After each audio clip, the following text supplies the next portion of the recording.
You're not afraid of the dark, you're afraid of being alone in it. That fear, it's not irrational. It's inherited from a time when nightfall wasn't a mood, but a death sentence. This isn't just a story about evolution. This is a story about how your brain, your heartbeat, your silence still belong to a world where predators didn't knock. Before fire, there was no such thing as night. There was only threat. The sun was safety. Its absence marked a hard deadline. When the light died, humans were no longer top of the food chain. They were bait. Every rustle, every twig snap in the dark carried the potential of claws. Our ancestors didn't sleep peacefully. They flinched for survival. You may think that fear of the dark is childish. It's not. It's ancestral. MRI scans show that when humans are placed in pitch-black environments, their amygdala, the brain's ancient fear center, activates as if a threat were present, even when nothing is there. Humans in their earliest form were not apex predators. They were lean, slow, and poorly equipped compared to the things that hunted them. Big cats stalked the savannah at night. Hyenas operated in packs.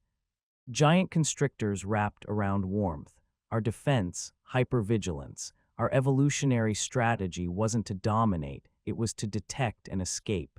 This is why even today, your body stiffens at sounds you can't see. Your pupils dilate, your ears stretch for frequencies, your breath slows so you can hear better. It's not you being paranoid, it's your nervous system doing what it was trained to do over hundreds of thousands of years. And that training didn't start with bedtime stories. It started with death.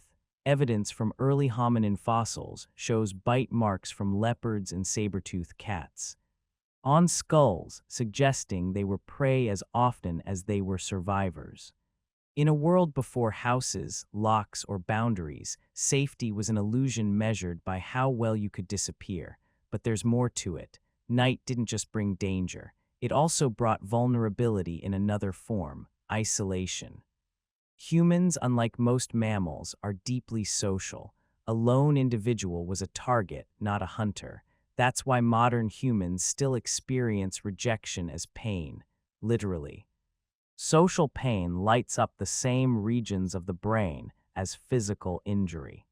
Fear didn't just preserve life, it shaped memory. What you remembered could save your life. Which tree bore poisoned berries, which trail reeked of lion scent, which pattern of birdsong signaled an approaching threat. We evolved to notice, to replay, and to warn. To this day, the brain prioritizes negative experiences. A phenomenon called negativity bias ensures we remember criticism more than praise, danger more than comfort. Why? Because in the Pleistocene, missing a positive moment wasn't fatal. Missing a negative one, that could be the last thing you ever did. And yet in the dark, something else happened. A shift. When you can't see clearly, you start to imagine. The origin of story may not be daylight heroics, but nighttime explanations. A crack of branches becomes a ghost, a gust of wind. A whisper from the ancestors. We began inventing meaning before we had tools to define it. Even without language, people looked for patterns. They looked for why behind the what. Fear gave birth to myth. And myth, in turn, gave humans a kind of soft armor. If you believed the darkness had rules, then maybe you weren't entirely helpless. Without fire, there was no true protection, just huddling, just hope.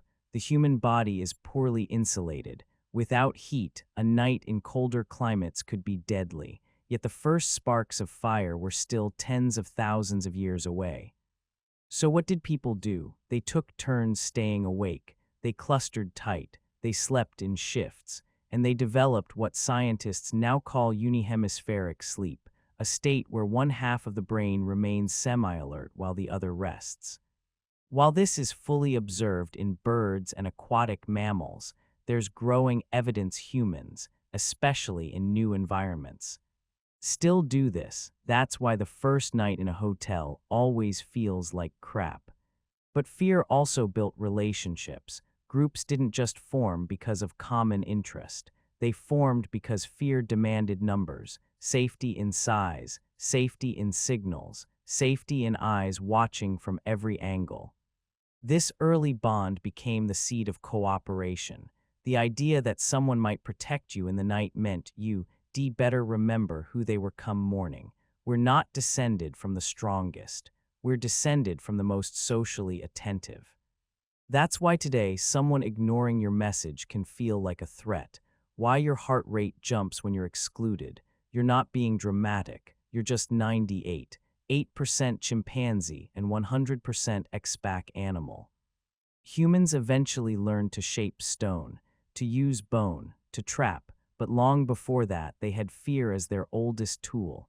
It shaped our body, larger whites of the eyes to track each other's gaze. It shaped our voice, more emotional variation than any other primate. It shaped our families, because trust was a survival trait. Before fire, there was no dinner around a flame, no stories, no songs. Just breath held in the dark, hearts sinking in silence, waiting to see if the next sound was just the wind or the end. And when fire finally came, it wasn't just warmth. It was permission to rest, permission to speak, permission to fear a little less. But that's the next chapter. This one ends where it always has. With someone, somewhere, still listening in the dark. Before we tamed flames, we lived in a universe ruled by shadows. Nightfall didn't just dim the world, it activated every primal alarm system we had. No streetlights, no locks. Just eyes adjusting to darkness and ears straining for movement. What we now call anxiety was once the reason your lineage didn't end in a saber-toothed stomach.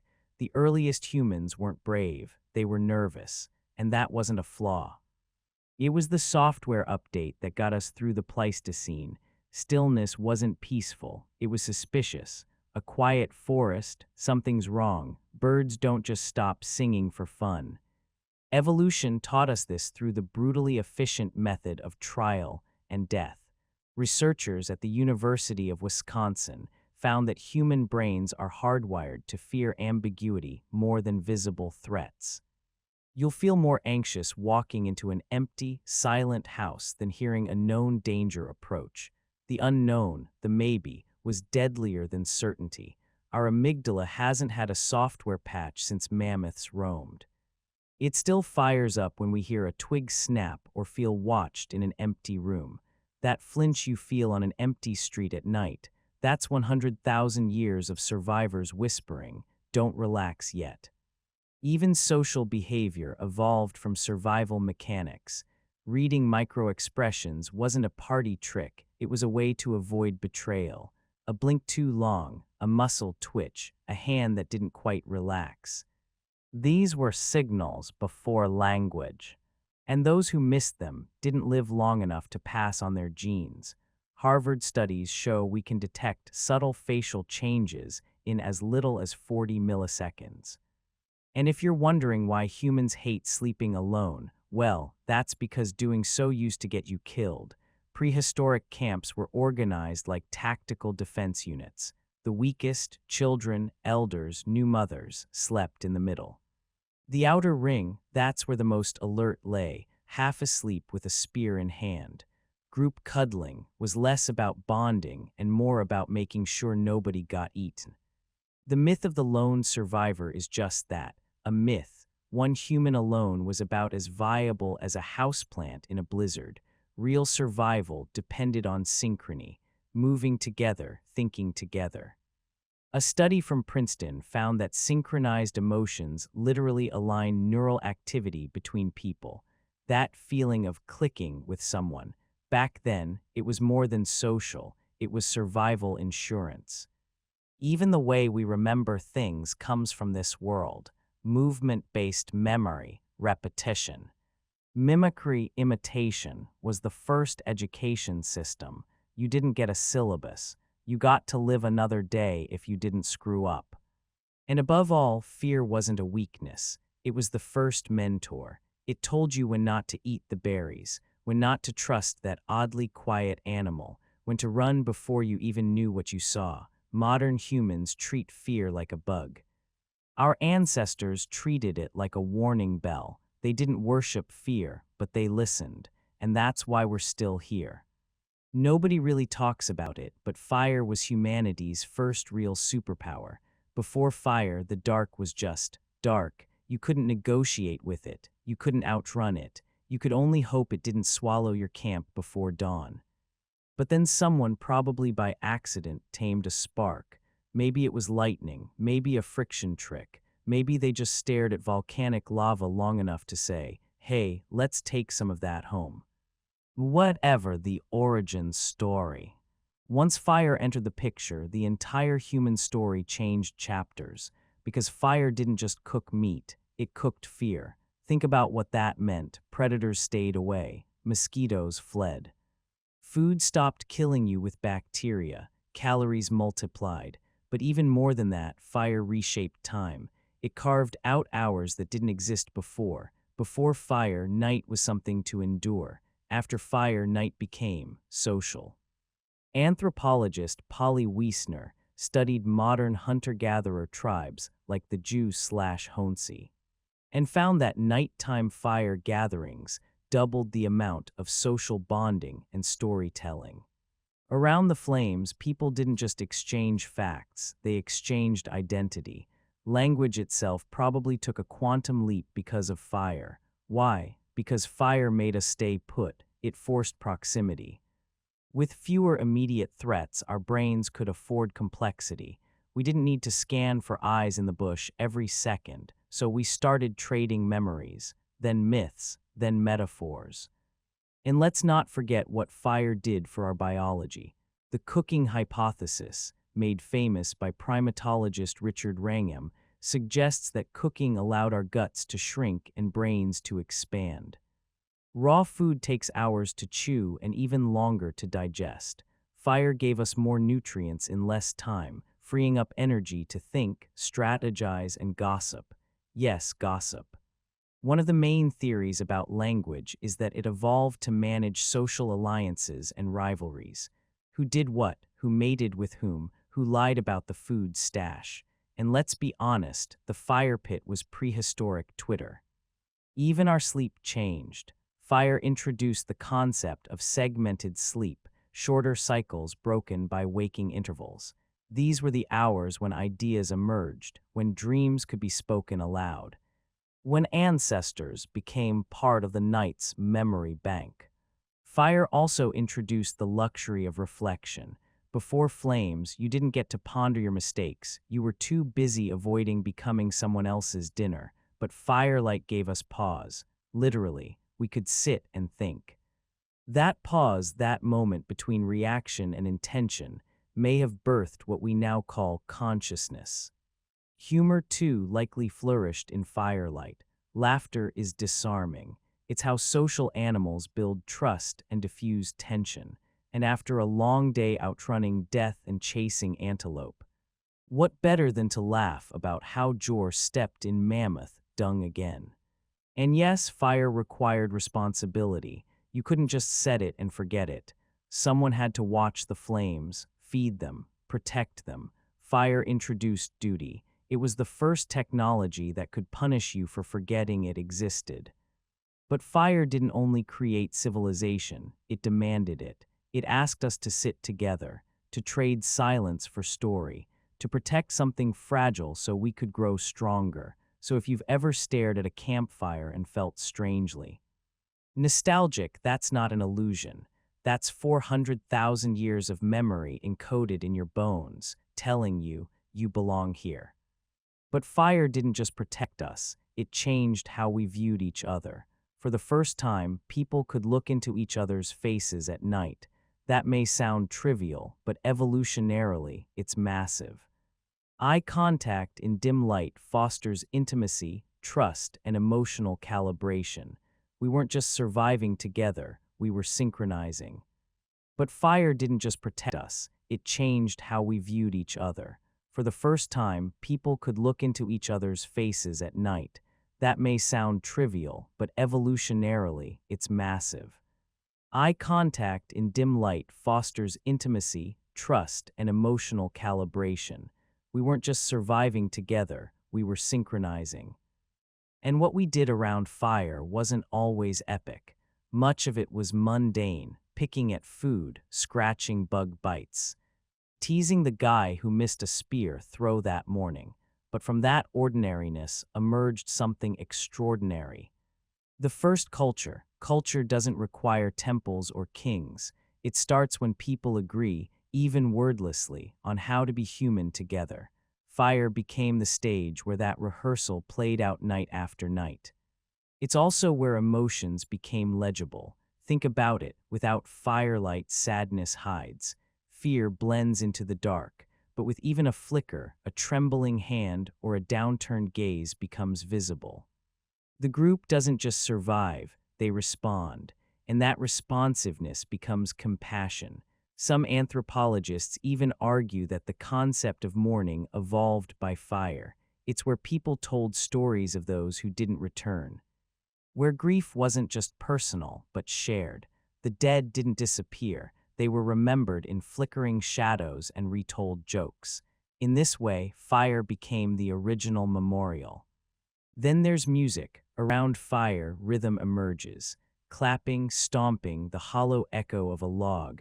Without electricity, humans didn't default to silence. They invented beat. The heartbeat of the group became audible. Even early flutes made from bone, like the 40,000-year-old ones found in Germany, suggest that fire wasn't just practical. It was poetic, and don't underestimate the role of shadows.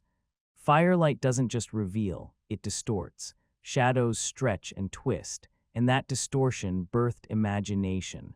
The simple act of seeing a deer's shadow and mistaking it for a monster may have been the first spark of mythology. Fire didn't just let us see the world, it let us reinterpret it. What we also find is that fire demanded attention. You couldn't just build it once and walk away. It taught early humans the concept of maintenance. That's a very modern-sounding word, but the idea is ancient.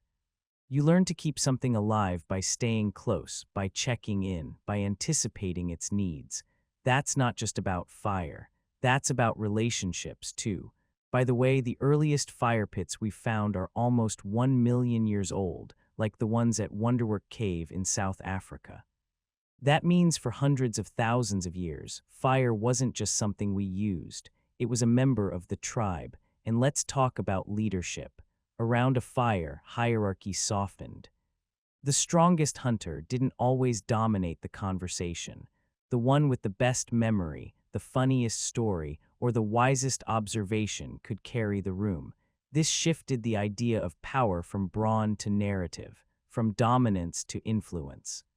That transition matters, because once you value stories, you start to preserve them. Fire gave us myth, myth gave us continuity, and continuity gave us identity. Even today, we crave that return. Why do we stare at YouTube campfire videos to fall asleep? Why are fireplace screensavers oddly soothing? It's not nostalgia, it's neurology. Our brains evolved to settle beside fire. It's the oldest safe zone we know. So yes, fire changed everything, not because it burned trees, but because it illuminated minds. They didn't hunt for protein, not just. If all they needed was calories, they could have eaten grubs, roots, or rodents. Hunting was something else, a test, a rehearsal for danger, a way to understand risk together. Prehistoric hunting wasn't a solo gig. It required choreography, trust, and timing. You didn't just chase an animal. You surrounded it, predicted its next step, and relied on others not to panic. It was a theater of shared intent. And sometimes it failed. That was part of the point. Anthropologist Louis Liebenberg has written extensively on persistence hunting. Where early humans didn't kill quickly, they outran prey over hours until it collapsed from heat exhaustion. That meant reading every broken twig, every puff of dust. It wasn't brute force. It was high-stakes observation. You think that guy who brags about noticing micro-expressions in board meetings invented that. No, he's channeling his inner hominid. Pattern recognition was survival, and if you got it wrong, you went home hungry or didn't go home at all. Even the kill wasn't always the goal. Some hunts were deliberately called off. Why? Maybe because the animal was sick, or too young, or too revered. This wasn't sentimental. It was sustainable. They did love nature. They depended on it. Reverence was practical. And while movies loved to show the heroic solo kill, reality was much messier. Blood was shared, so were mistakes. If someone missed a throw, they weren't mocked, they were reminded. Because next time, it might be your spear that needs adjusting. Hierarchy wasn't absent, but it shifted. The best hunter had influence, yes, but if he hoarded meat or boasted too loudly, the group would undercut him. This practice, known as insulting the meat, was found among the Kung San of the Kalahari. If someone returned with a big kill and bragged, others would say, "That's not meat, that's dry bones," just to keep him humble. What does that mean? They had a sense of humor, a moral system, even proto-politics. Hunting was where leadership was tested, not just in skill, but in attitude. Arrogance could get you isolated, and isolation meant death. Hunting also blurred gender lines more than we assume. Recent studies challenge the men hunt, women gather stereotype. For instance, archaeological evidence in Peru shows a 9,000-year-old burial site where a young woman was buried with hunting tools. She wasn't buried as a curiosity, she was buried as a hunter. What's more, hunting was not daily. Most of the time was spent preparing, waiting, scouting. Actual kills were rare and celebrated. The idea that prehistoric people were constantly chasing deer is a myth. Most of them spent their lives planning for the moment they might. That's the kicker. The hunt was about imagination, visualizing paths, predicting behavior, modeling what might happen. It was our first simulation engine. Long before we had screens, we had mental maps, and they got sharper with every failed throw. In other words, the hunt was never just about meat. It was about learning how to move together, how to miss without shame, and how to trust people with your life. There's this romantic notion that early humans hunted like lone wolves, rugged, primal, unstoppable. Reality, they looked more like anxious project managers, planning routes, predicting weather, arguing over whose throw missed last time. And speaking of missing, let's be clear, our ancestors missed a lot. Stone-tipped spears weren't sniper rifles. Hitting a moving animal with one required skill, patience, and luck, which is why they didn't just rely on strength, they relied on each other. If anything, the hunt was the birth of strategy. You needed decoys, flankers, trackers, and crucially, someone who didn't panic when the animal turned back. Panic got people killed. Coordination kept them fed. But here's something rarely discussed. Some of the best strategies weren't violent. They involved trickery, luring herds toward traps, mimicking animal calls, even setting controlled fires to steer game. Yes, early humans may have practiced fire drive, hunting long before agriculture. And while the movies give us heroic hunters taking down mammoths, that was the prehistoric version of trying to win the lottery.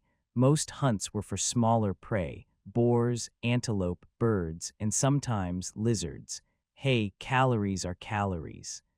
Even scavenging was a kind of hunt. Some groups followed predators like lions or saber-tooths and waited until they were done feeding. Sound cowardly. Try stealing meat from a giant cat without becoming dessert yourself. What's often missed in the modern imagination is the psychological toll of hunting. Killing wasn't casual. There's evidence from some contemporary hunter-gatherer groups that after a kill, individuals participated in rituals to honor the animal or cleanse themselves. Violence, even necessary violence, left marks, but so did silence. A lot of the hunt was about waiting, listening, watching, in those still moments. People learned the language of movement, what twitching ears meant, how birdsong changed. When wind carried your scent the wrong way. Those long pauses weren't boring, they were immersive, they sharpened perception. In fact, Cognitive scientists argue that early hunting helped develop parts of the brain related to memory, anticipation, and empathy. You had to become the animal to catch it. That meant imagining its fears, habits, escape paths. Kind of poetic, isn't it? Empathy wasn't born in therapy. It was born in the tall grass, and let's not forget sound. Hunters had to communicate without language, hand signs, eye flicks, foot taps. These subtle signals formed the basis of pre-verbal communication. You can thank the hunt for your ability to raise your eyebrows sarcastically today. Also, remember how failure was handled. No motivational speeches. No, we'll get M next time, champ. Just a quiet acknowledgement that food would be tighter, that maybe, tonight, they'd chew more bark than meat.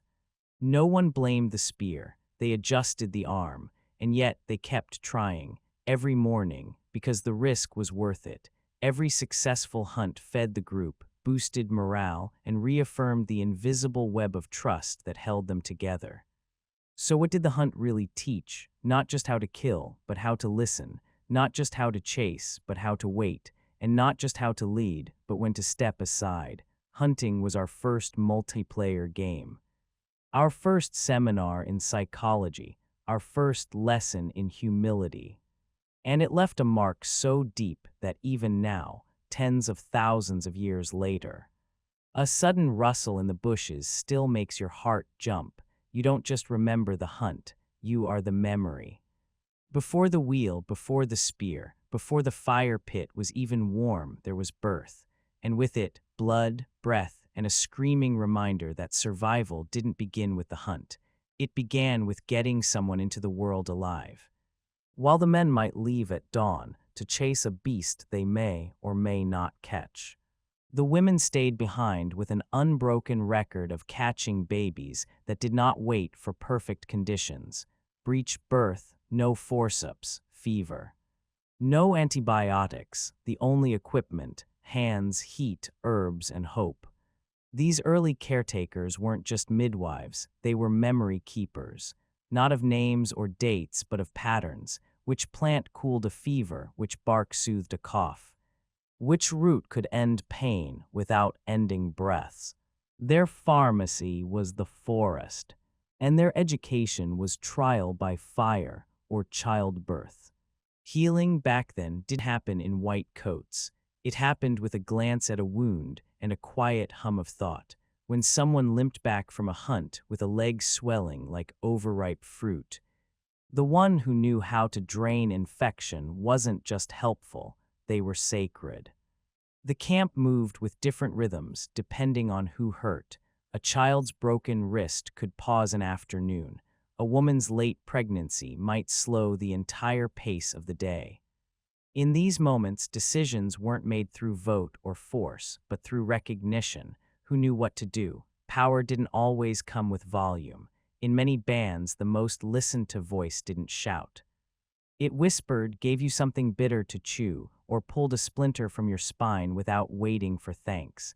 Leadership was subtle, based not on strength, but on usefulness when the stakes were most real. The young learned not from lectures, but from proximity. A girl pressing cool water onto a fevered forehead wasn't playing nurse, she was becoming one. The knowledge passed through observation, repetition, and the willingness to be present when others were in pain. Even after death, the work continued. The dead were not just buried, they were prepared. Bodies were washed, positioned, adorned with items that meant something. Not because they believed in afterlives like ours, but because even in grief, there was structure. A way to say this mattered, they mattered. And what's often missed in retellings of this era is just how political caregiving was. The act of keeping others alive gave you a voice, not through dominance, but through indispensability. You can argue with a hunter. You don't argue with the one who stopped your child from dying last winter. Their tools weren't sharp, but they were precise. Their battles weren't loud, but they were relentless. And their victories counted in heartbeats, in the breaths that didn't stop, in the children who made it past age 5. Care wasn't passive, it was protective, it was strategic. It was perhaps the first great system of sustainable power. You can hunt without a healer, but only for so long. And when infection crept into the wound, or when winter turned breath to ice, it wasn't muscle you prayed for, it was medicine. And they stayed, through the pain, through the screaming, through the mess no one wrote songs about. They stayed when others went chasing glory. And because they stayed, the species moved forward, one healed cut, one bandaged foot, one safe birth at a time. Before the invention of writing, governments, or even domesticated animals, there was already one system keeping everything alive: women who knew what to do when blood showed up unexpectedly. Giving birth wasn't something done in isolation or behind a curtain. It happened out in the open, or at least close enough to the fire that everyone could hear when things went well, or didn't. There were no epidurals, no gentle piano music playing in the background. What existed was pressure, screaming, and a deeply competent woman with calloused hands telling you to breathe, not because she read it in a book, but because she'd done it 20 times and had no patience for theatrics. The idea that prehistoric women were just passive childbearers misses a larger truth. These women were engineers of survival. They didn't just give birth, they ran clinics with no buildings, performed triage with no degrees, and developed medicinal knowledge, one fever at a time. A woman might not know the word antiseptic, but she knew that washing a wound with a specific type of moss worked better than with water from the river. Trial and error was the textbook. Mistakes came with consequences, sometimes fatal ones. So the memory of every success or failure was carried in someone's body, not a scroll. Midwives weren't ceremonial figures. They were improvisers, scientists, emotional anchors, and sometimes the only reason a child made it past day one. When they said, push, they weren't asking. They were demanding your body participate in the survival of your species. And after the child came, care didn't end, it evolved. The mother needed food, rest, reassurance. The baby needed wrapping, body heat, observation. If something was wrong, it had to be noticed quickly. That skill, noticing, was as vital as fire. Women didn't just treat the body. They treated relationships, tension, fear. A child with a burn, a husband with a broken wrist, a disagreement about whether berries were safe. The healer mediated with the quiet power of someone who could kill you slowly or cure you, depending on how you behaved. Pain was familiar but never ignored. A limping child wasn't just told to walk it off. He was examined. A poultice was prepared. Stories were told while the mixture set. Healing was never sterile, it was social. There were no fixed roles. A mother might also be a hunter. A healer might teach a child to gut a rabbit. Fluidity was necessary because nobody had the luxury of being one thing. But when it came to wounds, childbirth, and memory, everyone knew whose voice carried the authority. And yet there was humor. A birth gone well might be followed by teasing. You screamed louder than the last deer we caught. Someone might laugh. Jokes were stitched into the seams of even the hardest moments. It was their way of saying, "You survived, you're still here. That's worth smiling about." The emotional labor done by prehistoric women wasn't ornamental. It was strategic. Calming a nervous hunter before a dangerous expedition might save lives. Consoling a grieving parent after a stillbirth was how the tribe remembered how to stay human. Emotions were not weaknesses, they were tools. Children absorbed everything. They watched hands pack salves. They copied movements with doll-sized tools. No one gave lectures, but everyone was a student. The apprenticeship of survival began the moment you could walk. And when those children grew up, they became the next healers, not because they were chosen, but because the knowledge had slowly attached itself to their muscles and eyes. There was no certification, just the terrifying, beautiful truth. If you remembered well enough, others lived. If you forgot, they didn't. Even today, much of that knowledge echoes. We still swaddle babies. We still hum when someone's in pain. We still reach for herbs before pills in moments of instinct. These aren't trends. They're echoes of a time when survival wasn't outsourced, it was handmade. The circle of birth and healing was never just about biology. It was about continuity. A woman's hands touching a newborn wasn't only a gesture of care, it was a relay. A passing forward of everything remembered, everything tested, everything sacred. That circle wasn't broken by time. It's still spinning, and you are, whether you know it or not, living in its afterglow. We like to think language began with words, but long before the first sentence was spoken. Before any name for tree or river existed, our ancestors were already fluent in something far older. They could read the bend of a branch the way we read headlines. A broken twig meant someone or something had passed. A sudden silence in bird calls was not poetic. It meant danger. The wind didn't just blow. It whispered, warned, and sometimes screamed. Communication wasn't limited to the mouth. It extended into every sense. A change in scent meant a shift in weather or the nearby presence of a predator. The pattern of cracks in a bone told you how it broke, how it died, and maybe even what story it left behind.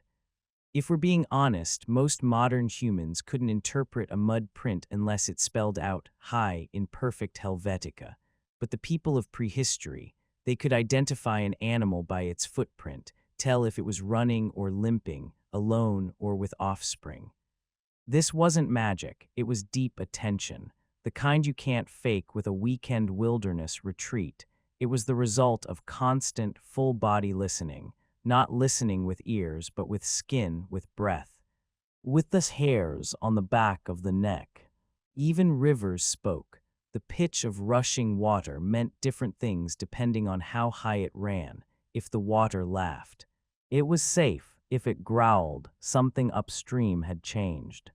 Children weren't taught this knowledge through lectures. They absorbed it by being nearby, watching elders test wind direction with fingers. Or stop mid-step at the sound of snapping bark. It wasn't instruction, it was osmosis.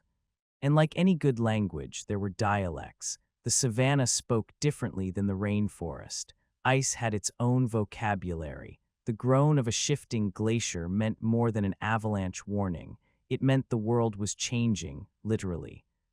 Bone was another book they knew how to read, not just the animal's identity, but its age, its illness, the struggle before it died. Some bones were carved, marked, carried, not trophies but messages. Even trees weren't just wood. Some were healers, some were sacred, some were dangerous. To the untrained eye, they all looked like trees. To those who depended on them, they were characters in a living script. And there were signs everywhere. Ants moving upward meant rain. Clouds lying flat meant cold. A bruise on a leaf might mean a caterpillar infestation. Even silence was rarely silent. It was the absence of expected noise, like someone pulling the soundtrack out of a scene. The earth was a full-volume orchestra. Those who survived longest were the ones who learned how to hear when it changed keys. What's wild is that we still carry remnants of this. Ever felt uneasy in a room for no reason? Heard a sound that made the hair on your arms rise? That's not your imagination. That's the old language, whispering through the static of modern life. In fact, the amygdala, the part of your brain responsible for threat detection, processes emotional tones faster than your language centers. You feel danger before you can say, something's wrong. We didn't abandon this language because we outgrew it. We abandoned it because we drowned it in noise. City hum, phone buzz, notifications every 5 seconds. You can't hear the wind's warning when you're checking Twitter, but it's still there. Still coded into your nervous system. When you flinch at a sudden silence or scan a crowd for one unfamiliar face. That's your inner hunter-gatherer peeking out through your tailored shirt. Humans didn't rise to dominance by brute strength. We rose by pattern recognition, by noticing that twitch in the bush, that shift in a companion's breath, that flicker of emotion before the face returns to neutral. That's survival-level literacy, and it wasn't just survival, it was beauty. Imagine watching the world speak to you every moment, not through words, but through movement, smell, light, tension. You weren't an observer, you were a participant. This was a form of reverence, not just data collection. Nature wasn't just something to extract from, it was something to converse with. You gave thanks to the tree you stripped bark from. You apologized to the river you crossed. Not because you were superstitious, but because you understood relationship. And maybe that's what we've forgotten the most, not how to survive, but how to relate. We once knew how to listen to a tree's silence, to understand that a stone out of place wasn't just coincidence. We lived in conversation with everything.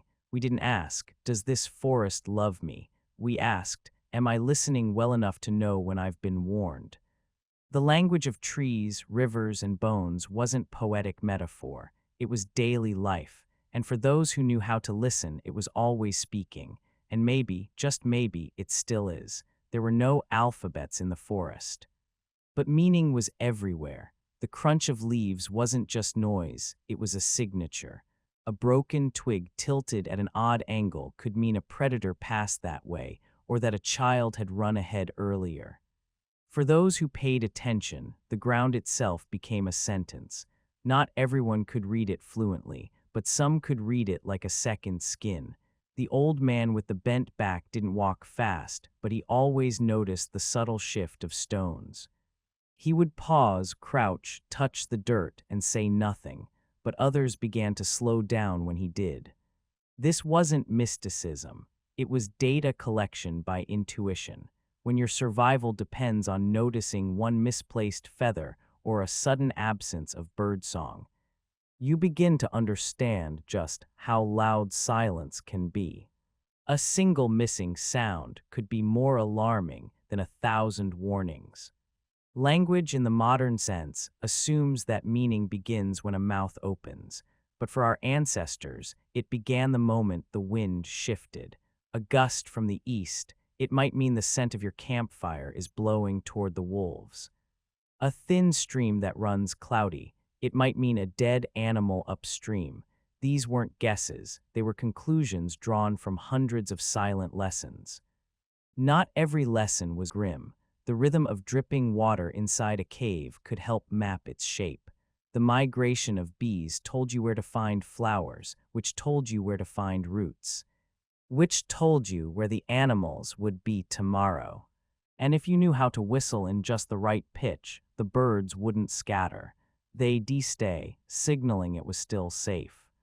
Humans learned to speak by first learning to listen, not to each other, but to the forest, to the rivers, to the bones of dead animals. They were manuals of survival if you knew how to read them. One child picked up a femur and started mimicking the scraping motion they'd seen from the hunters. No one told them what it was called, but in time, they'd know its weight, its use, its sound when dropped, and its story. The forest didn't need verbs. It had footprints and shadow. It had claw marks on bark and the absence of fish in the usual bend. Language was not invented. It was inherited from everything that came before it. And sometimes that meant trusting your skin more than your vocabulary. We like to think we outgrew these sensitivities, but every time you feel, a room is tense before anyone says a word. Every time you sense someone watching you. In a crowd, you're not paranoid. You're prehistoric. There were no schools back then. The canopy was the ceiling. The rivers were textbooks, and if you stayed long enough in one place, you'd begin to recognize patterns that told you when to move, when to hide, when to trust, and when to run. There's something deeply comic about how modern humans build algorithms to detect danger, when a prehistoric teenager could do it barefoot with a stick and a sneeze. Because danger didn't announce itself. It disguised itself as rustling grass, a flash of fur, a silence that lasted one breath too long, and those who listened lived. You might wonder what happens when you stop listening. Then and now, the cost is always the same. Killing wasn't casual. It was calculated, costly, and often postponed until absolutely necessary. When two bands of humans saw each other across a ridge, the first reaction wasn't always war, it was weighing. Who are they? Do they have children with them? Are their hands full or free? Are their faces afraid or hungry? That split-second analysis was older than language. It still happens in parking lots. Some encounters ended with shared meat, others ended in blood, but most ended in nothing, just mutual watching. Long enough for both sides to decide, not worth it. We often imagine prehistory as brutal by default. But the truth is, violence was expensive. A single fight could leave a tribe wounded for generations. Losing one hunter might mean starving during the next dry season. That's why restraint wasn't weakness, it was strategy. Sometimes people chose to kill, but just as often, they chose to leave. The smarter move wasn't always domination, it was disappearance. The tribe that vanished into the woods before conflict erupted lived to see the next moon. Not all enemies had faces. The wild itself could be a predator. Crocodiles, snakes, fever, hunger, these didn't negotiate. So when people fought each other, it wasn't over ego. It was over water, over shelter, over the last patch of berries before the freeze. There's a myth that men were always the aggressors. In truth, women often made the call. They knew when too many mouths meant too little food. They knew which rival families had broken past agreements. And if someone had harmed a child, there was no debate. Vengeance was unanimous, but protection didn't always mean violence. Sometimes, the strongest member of the tribe stood between two angry men and said nothing. Just held eye contact long enough for their rage to cool. Fear was a compass, not a command. A shaking hand didn't always pull the spear. Sometimes it dropped it, because something older than fear existed in those moments. The memory that cooperation had always fed more bellies than conquest. And still, when the fight came, it came fast. No glory, no warnings, just a thud, a scream, a silence that echoed for days. The survivors didn't boast. They mourned what was lost, even if they'd won. Modern minds like to divide people into killers and protectors, but in prehistory, they were often the same. The one who brought down a deer might also nurse a wounded friend. The one who shouted in fury might later sit in tears beside a fire. This duality wasn't seen as contradiction. It was nature. And the real power, the kind that lasted, belonged to the one who could hold both urges and choose neither. So much of civilization was built on the illusion that safety comes from walls, weapons, rules. But in the forest, safety came from recognition that everyone is dangerous when they are desperate, and everyone is sacred when they are fed. The concept of an enemy is a modern oversimplification. In the ancient world, the boundary between threat and opportunity shifted with the season. Two strangers meeting near a river weren't locked in a binary of friend or foe. They were potential mirrors, each side trying to guess the other's desperation. Had they eaten, lost someone? Were they running from danger or looking to cause it? The first move often wasn't words, it was the absence of movement. Staying still was a signal. The body, not the mouth, spoke the first language of diplomacy. When a fight broke out, it wasn't always clean.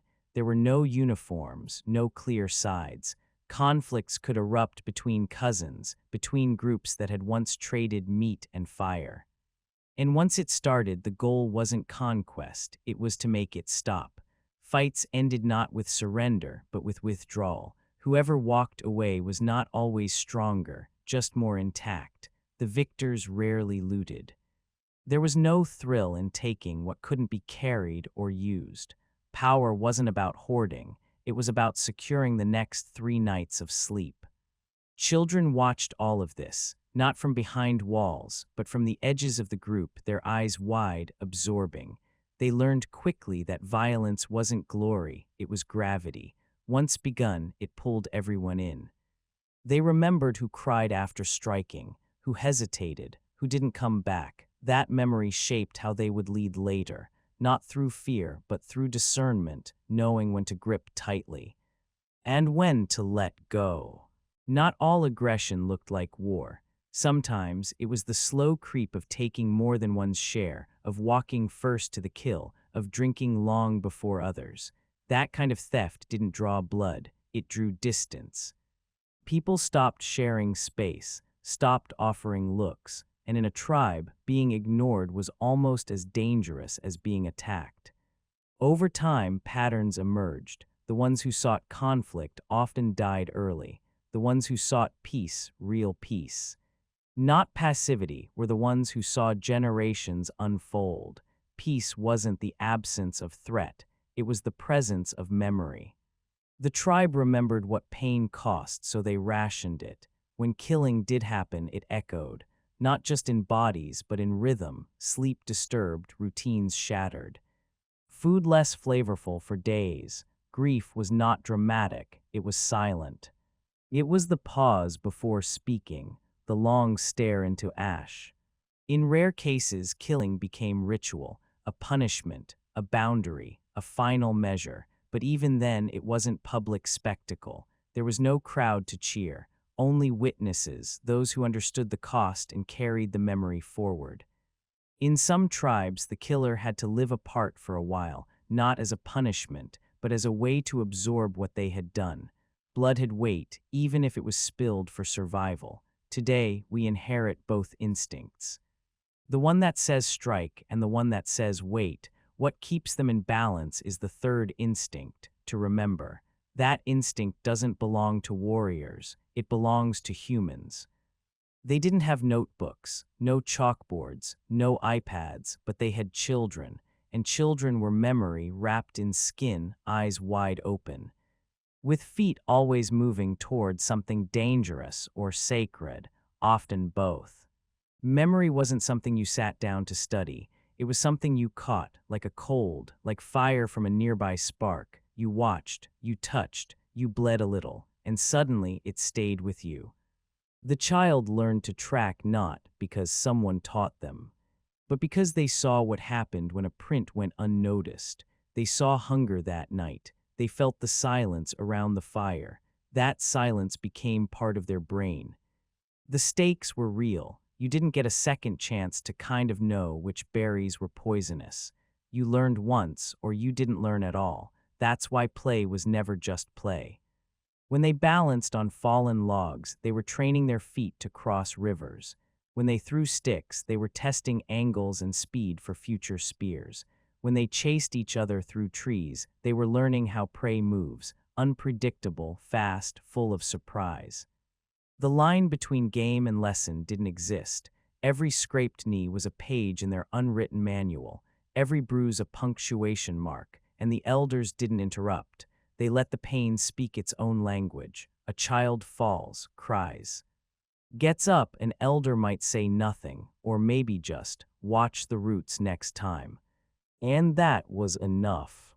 Children memorized not with effort, but with presence.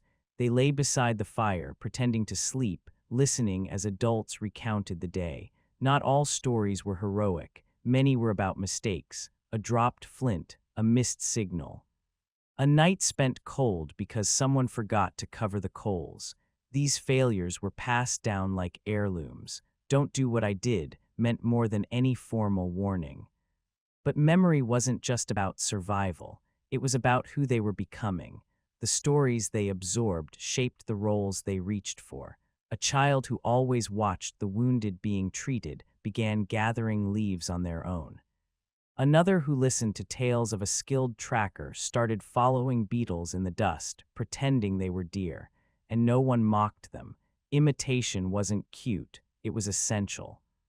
Children carried the future, not in their potential, but in their memory of the present.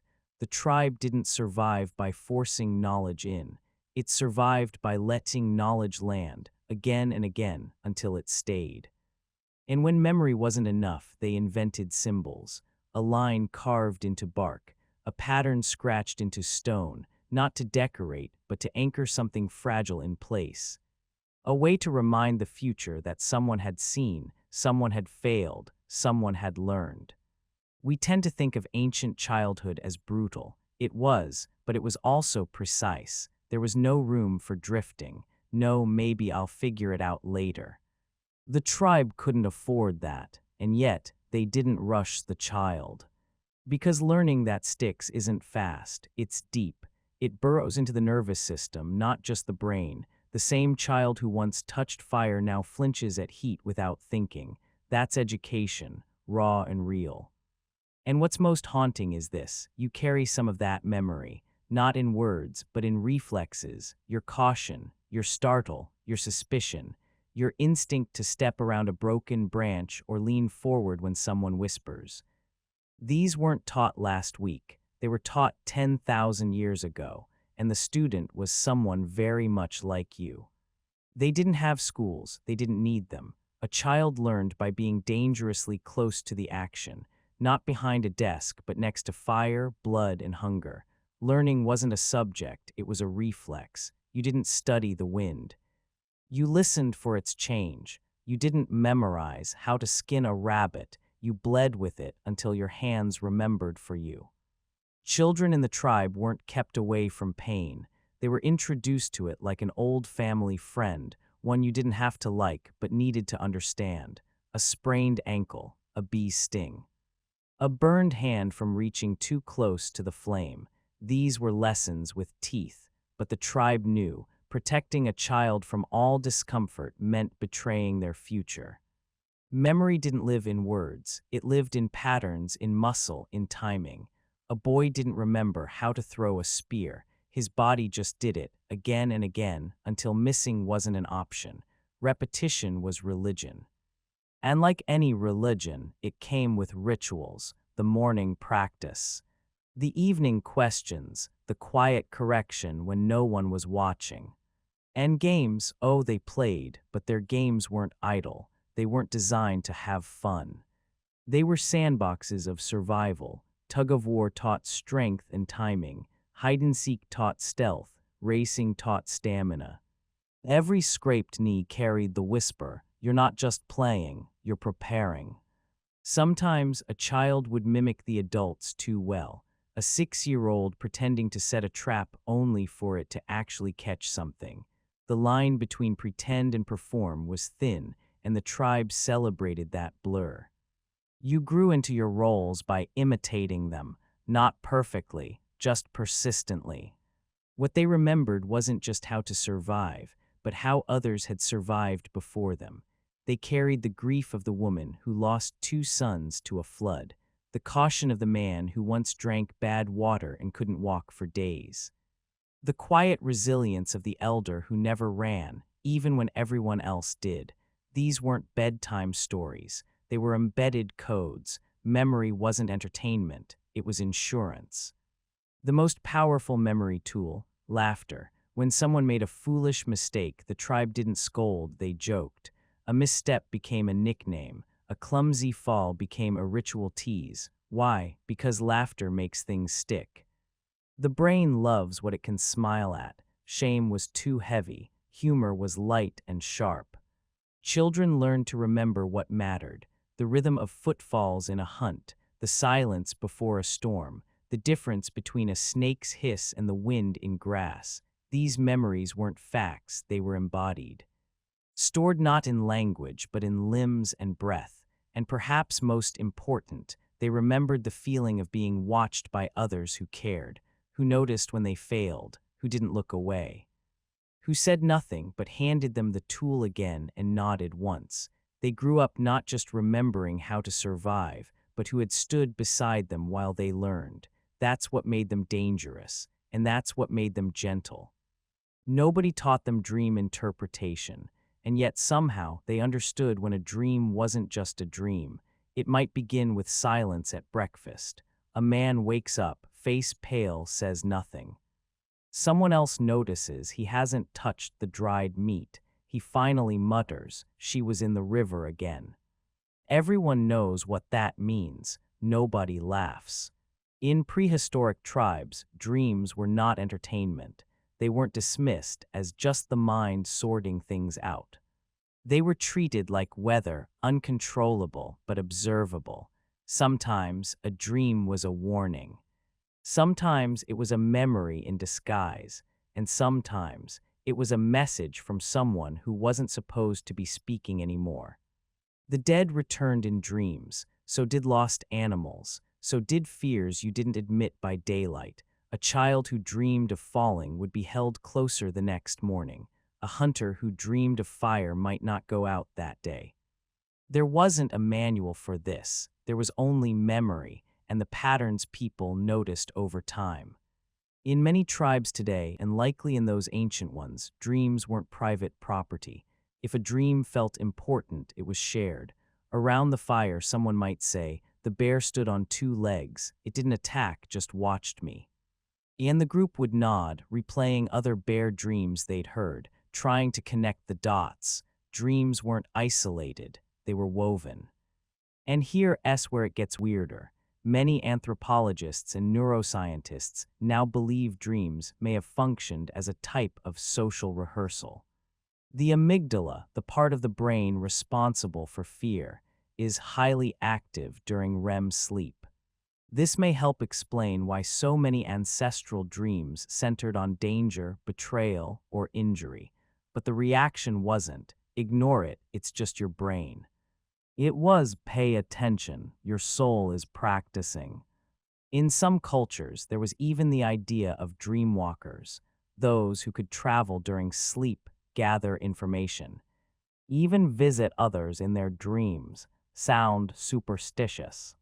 Then again, science is just now confirming that dream sharing, people dreaming similar content after shared trauma, or proximity, isn't as rare as we thought. Most tribes didn't separate the waking world and the dreaming world into rigid boxes. To them, dreams bled into reality. If you dreamed of an ancestor, they were visiting. If you dreamed of fire, someone's temper might erupt. The boundaries were porous because life wasn't neatly categorized. Children were encouraged to speak their dreams. Adults were taught to listen without laughing. Even absurd details, a talking fish, a missing son, a wolf that sang, were part of the map. The human brain evolved in stories. And dreams were the original stories the brain told itself. That's why ancient people didn't dismiss dreams. They feared them. They revered them. They built rituals around them. Today, we Google dream meanings. We shrug off nightmares with coffee. We laugh at our dream selves for being irrational. But the ancestors didn't think they were irrational. They thought dreams were the only place where truth didn't have to wait for proof. And maybe they were right. Some dreams made the fire go quiet. If someone dreamed of drowning, the next water trip wasn't taken lightly. If someone saw a bleeding deer in their sleep, even the elders would pause before the hunt. There was a kind of collective decoding that happened, not in the form of consensus, but in careful glances, in the way people walked slower, spoke less, or lit another fire just in case. Even fear had a schedule. Dreams gave it a place to show up without taking over. By honoring dreams, the tribe was building emotional resilience without a single self-help book. Some of the earliest evidence of dream-based belief systems can be found in burial sites where bodies were carefully arranged, as if preserving the orientation they were last seen in dreams. Skulls turned toward mountain ranges. Fingers curled around river stones. These weren't random. They were last messages, dream-encoded. In dreams, people didn't need fire or tools. They traveled with memories, fears, symbols. The predator they escaped last month might return, this time with wings. A cave they'd never entered in waking life might appear, lit from within. Were these hallucinations, glitches in REM, or did ancient people believe, as many still do today, that dreams are where the soul practices dying. And here's the twist: people didn't just dream of ancestors, they dreamed as them. A woman wakes up and says, "I was my grandmother last night. Her voice came out of my mouth." She says it like she's describing the weather. No drama. Just data, because identity wasn't individual, it was layered. A dream could pull you into a lineage like stepping into someone else's footprints. Sleep wasn't just rest, it was travel, and the tribe respected the traveler. They didn't wake you unless it was serious. A sleeping person had rights, a kind of sacred privacy. That's not laziness, that's reverence. Today, we call people lazy if they sleep too much. Back then, if you weren't dreaming, they might wonder what was broken inside you. You see, dreams weren't distractions. They were survival strategies. You dream of a snake, you avoid tall grass. You dream of betrayal, you notice who won't meet your eyes. It wasn't superstition, it was pattern recognition with firelight ambience. Sure, not every dream came true, but enough of them felt true that people paid attention. And let's be honest, some of your best ideas have come at 3 a.m. Too, haven't they? Here's the final paradox. Ancient humans lived with constant physical danger, but their minds were never silent. They didn't have Netflix, phones, journals, or therapists. What they had were dreams. And those dreams were vivid enough to build stories from, superstitions around. And more importantly, connections between people.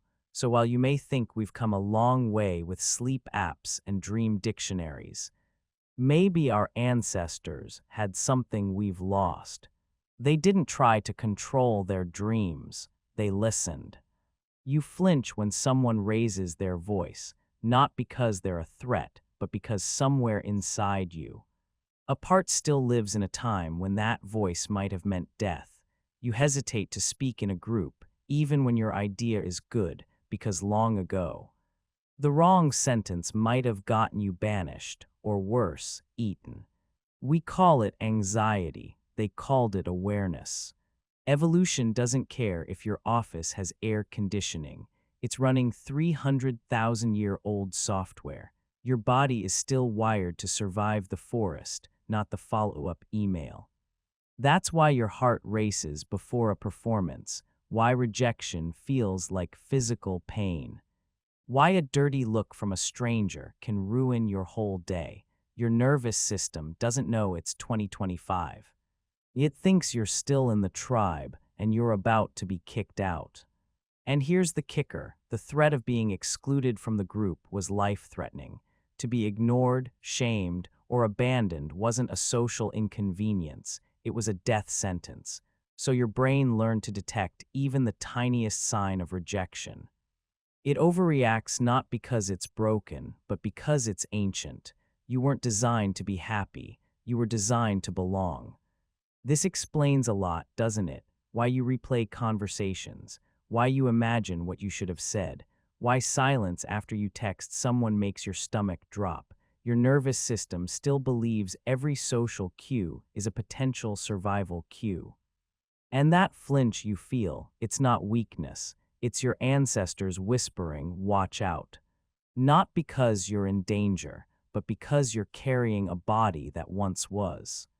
Even our social media habits reflect this prehistoric wiring. Why do likes feel like acceptance? Why does going viral feel like being chosen? Because in the old days, being seen meant you mattered. Visibility was survival, invisibility was exile. So we chase attention, not for ego, but for safety. We want to be noticed not because we're vain, but because our biology still links it to life itself. This doesn't mean we're doomed to be controlled by ancient instincts, but we can't evolve out of them by pretending they're gone. You want peace, don't numb your anxiety, understand it. It's not your enemy, it's your evolutionary bodyguard. And ironically, the more you try to suppress it, the louder it gets. But if you listen, really listen, it becomes less of a flinch and more of a whisper that says, "You are still here, you are still part of the circle. No one has exiled you. The world has changed, but the software hasn't. the jump at a loud noise, the fear before speaking up, the ache of loneliness after a message goes unanswered. They're not personal flaws. They're fossils of fear, alive and adapting. Your job isn't to erase them, it's to learn their language, because only when you understand where the fear comes from can you decide where to go next. We didn't outgrow our ancestors, we just built walls high enough to forget them.